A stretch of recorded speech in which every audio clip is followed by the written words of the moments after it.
of digging. When it cost 150 rupees for the first meter and rises by 50 for each subsequent meter. हमारे पास well को डिग क्या होता है? खोदने के 1 मीटर खोदने के 150 रुपये मिलता है, और हर एक नेक्स्ट किलोमीटर खोदेंगे 50 रुपया इंक्रीज होता रहेगा। आपने बताना है क्या ये ईपी है या नहीं। हम सीधा लिखते हैं cost of digging, cost of digging 1 metre है ना, कॉस्ट ऑफ डिगिंग 1 मीटर कितना आता है? ₹150। कॉस्ट ऑफ डिगिंग से सिमिलर टू क्वेश्चन नंबर 1 की तरह one first part. Cost of digging 2 metre कितना आएगा? 150 प्लस 50 कितना हो जाएगा? ये ₹200। Cost of digging 3 metre, digging 3 metre का कितना आएगा? 200 प्लस 50, तो ये कितना आ जाएगा? 250। अब cost of digging 3 meter 4 meter आ जाएगा। कॉस्ट ऑफ डिगिंग 4 मीटर, तो ये कितना आ जाएगा? 250 प्लस 50, तो ये कितना आ जाएगा? 300। हमें आप आगे निकालने की जरूरत 3 तक ही बोलते हैं, लेकिन हम नहीं निकालता हूं। ठीक है, द सीरीज क्या है? अब सीरीज क्या बनेगी? 150 कामा 200 कामा 250 कामा 300।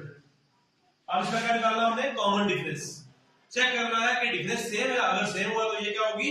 एपी होगी। अगर डिफरेंस सेम नहीं है तो ये एपी नहीं होगी। Common difference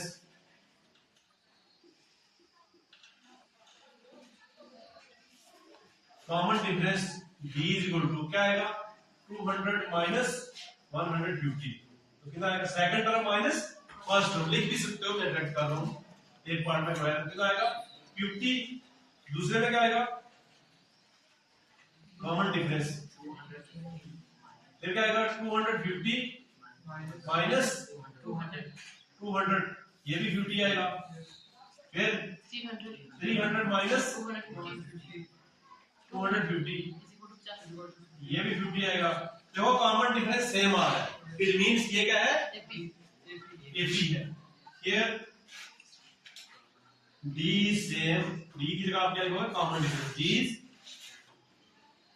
same, hence it is an AP.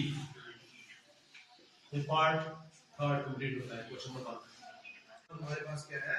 The amount of money in the account every year. Amount of money कितने हैं कि हर साल इंक्रीज होते हैं? कितने? 8% के हिसाब से। लेकिन स्टार्टिंग अमाउंट कितना है? When 10,000 डिपॉजिट किया गया है, हर आपने क्या करना? 8% इंक्रीज करके बताना है क्या ये एपी बना रहा है कि नहीं बना रहा। क्वेश्चन नंबर 1 का 4th पार्ट है। हम क्या लिखते हैं? स्टार्टिंग अमाउंट कितना था? Starting amount 10,000। 10 वो क्या है? 8% इंक्रीज हो रहा है हर साल। ये अगर 10,000 amount after 1 year, amount after 1 year, 1 year के बाद कितना होगा?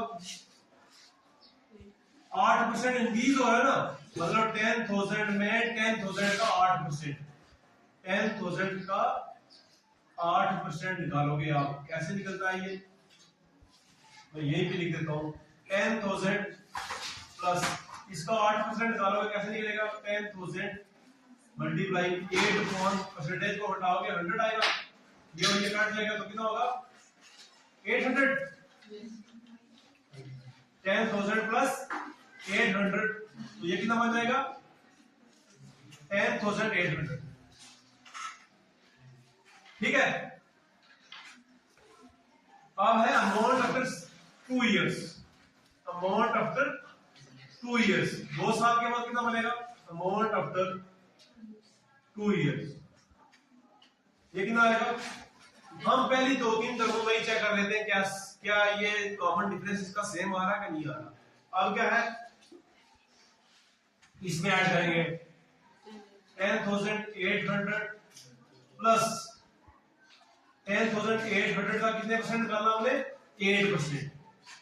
8% मतलब 8/100 कर सकते हो परसेंटेज को डाल के। ये 2 जीरो के, ये 2 जीरो के, तो कितना हमारे पास बचा 10,800 प्लस 8 6 था, 8 8 था, 8 8 था 64, 64।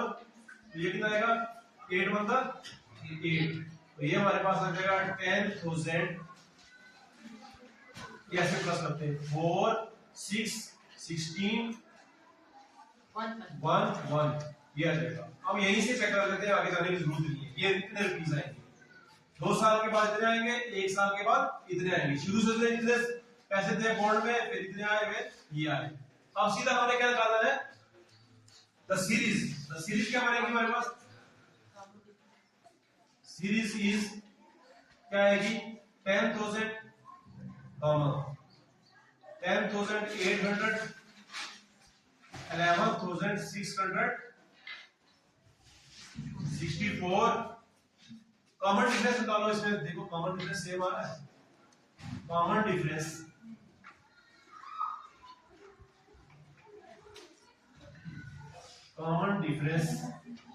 D is equal to second term minus first term, ये आएगा 800। अब third term minus second term, third term कितनी है, 11,664 माइनस 10,800 करो माइनस, ये आएगा 4 6 16 में से 8 निकालेंगे तो 8 आएगा, पीछे 10 में से 10 ये आएगा। कॉमन डिफरेंस सेम आ रहा है here.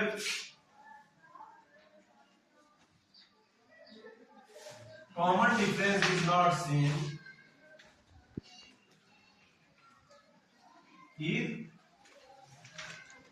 not same, hence it is not an AP। ये क्वेश्चन नंबर 1 कंप्लीट होता है।